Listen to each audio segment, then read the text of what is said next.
When you unboxing $1,000 device, expectations is high.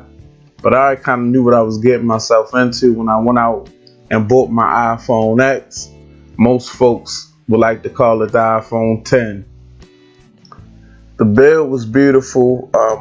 I love the glass. I'm a Samsung guy. I love the glass. I love the aluminum frame. But the feeling hand, it was so small. It just didn't feel worthy of $1,000 just at this size. You know, it didn't feel like $1,000 device.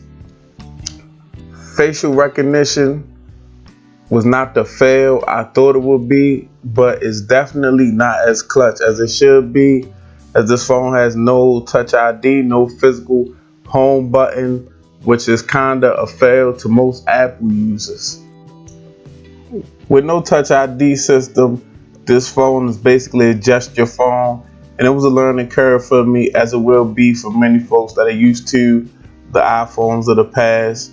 But actually, with it being so small, it became a clutch, one-handed device for me and my personal use. Apple went with a high-res display on this device, which was a win. I could actually watch content on this device, and I wasn't too worried with the notch as a lot of folks are. The notch wasn't that bad for me in my own personal viewing. The rear camera is easy to operate and takes pictures on the top tier, competing with all major flagship devices. But the selfie camera is where this device shines, with its only competition being the Pixel 2 XL. All in all, the iPhone X should not be $1,000.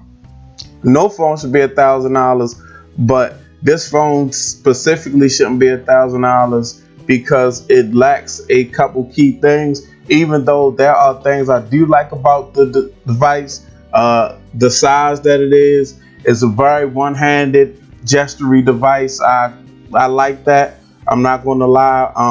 But it should have been bigger. For $1,000. You should feel like you're holding a $1,000 phone. You should have had a bigger display, which would have offset the notch even more. You should have had some type of Touch ID, maybe on the back, on the side, integrated into this device. Apple is an ecosystem where people go to for simplicity. With facial ID not working as it should, only working maybe 60-70% of the time for me, then it should have only been an option. I think when they failed with the fingerprint scanner and the display, they just ditched the fingerprint scanner altogether. I like to call it an iPhone X because it feels like a project. There are good things about the device. Like I said, I like the selfie cameras top tier, the rear cameras top tier. The build feels really good. It should be bigger, but without any other form of Touch ID and just doing the facial recognition thing, the phone, I like to call it the X again because it's just a project. It feels like it's still a prototype. It's not finished. It's got the notch, facial recognition, no Touch ID.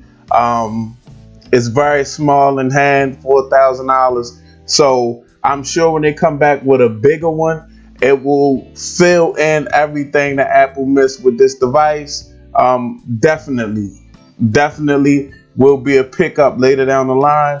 But I do have uses for it. But for the average consumer, or just for me, if I wasn't a tech guy, I would think it was just a fail. Thanks for checking me out. It's BG Tech Life. Follow me on Instagram, BG Tech Life. Follow me on Twitter, BG_Tech Life. If you're not subscribed, get subscribed. I'm going to put the link in the description for the Note 8 case giveaway. If you're not watching Team 100 on Friday nights, check us out. And Sunday mornings. It's your man BG. I'm out. Peace.